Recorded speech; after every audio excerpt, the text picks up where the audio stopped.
নমস্কার বন্ধুরা, শ্রাবণীর পাকঘরে সবাইকে স্বাগত। আজকে আমি বানাবো ভোলা ভেটকির আলু দিয়ে একটা রেসিপি। দারুণ স্বাদের এই রেসিপিটা একবার আমার মতো করে বানিয়ে দেখবে, দারুণ খেতে হবে, আমি কথা দিচ্ছি। মাছ দুটো খুব ভালো করে পরিষ্কার করে ধুয়ে নিয়েছি, এবার নুন হলুদ মাখিয়ে নিচ্ছি। মাছগুলোর সামনের দিকটা আর পিছনের দিকটা আমি একটু একটু করে কেটে নিয়েছি, দেখতেই পাচ্ছ। এতে ঝাল মশলাটা খুব ভালো করে ঢুকবে, সেই জন্যই কেটেছি। এদিকে কড়াও বসিয়ে দিয়েছি, আর কড়ার বেশ খানিকটা সর্ষের তেল দিয়ে দিচ্ছি। কড়ার চারিদিকে তেলটা খুব ভালো করে লাগিয়ে নেওয়ার পরে এবারে মাছ দুটোকে আস্তে আস্তে তেলের মধ্যে দিয়ে দিচ্ছি। মাছগুলো সুন্দর করে দিয়ে এপিট ওপিট করে উল্টে পাল্টে লাল লাল করে একটু ভেজে নেব। এই মাছটা যদি এইভাবে আলু দিয়ে রান্না করা যায় না, আর অন্য কোনো তরকারির প্রয়োজন হবে না, এতটাই খেতে ভালো হয়। সেই জন্য আমি বানিয়েছিলাম, তাই তোমাদের সঙ্গে একটু শেয়ার করছি। মাছ দুটো খুব ভালো করে ভাজা হয়ে গেছে, একটা প্লেটের মধ্যে এবারে তুলে নিচ্ছি।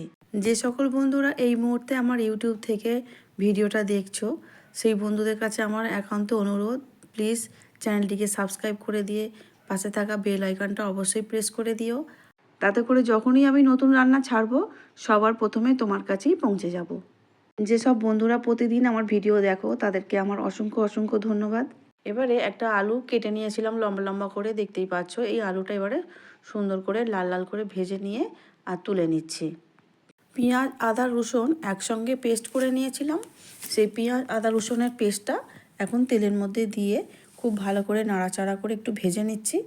আর একটা টমেটোকে গ্রেট করে নিয়েছিলাম, সেই গ্রেট করে রাখা টমেটোটাও পেঁয়াজ আদা রসুনের সঙ্গে দিয়ে দিলাম। দিয়ে খুব ভালো করে একটু ভেজে নিতে হবে। আর তারপরেই দিয়ে দেব তারই মধ্যে যে ভেজে রাখা আলুগুলো, একসঙ্গে খুব ভালো করে কষে নিচ্ছি। এর মধ্যে দিয়ে দিচ্ছি 1 চামচ হলুদ গুঁড়ো, 1 চামচ লঙ্কা গুঁড়ো আর পরিমাণ মতো নুন দিয়ে আবারও খুব সুন্দর করে একটু কষে নিলাম। এবারে দিয়ে দেব পরিমাণ মতো জল। জল দিয়ে আবারও খুব ভালো করে নাড়াচাড়া করে নিয়ে ঢাকা দিয়ে আলুগুলোকে সিদ্ধ করে নেব। 2 মিনিট খুব ভালো করে চাপা দিয়ে ফিরে এলাম। আলুগুলো খুব ভালো করে সিদ্ধ হয়েই গেছে। এবার এর মধ্যে ভেজে রাখা মাছ দুটো দিয়ে দিলাম।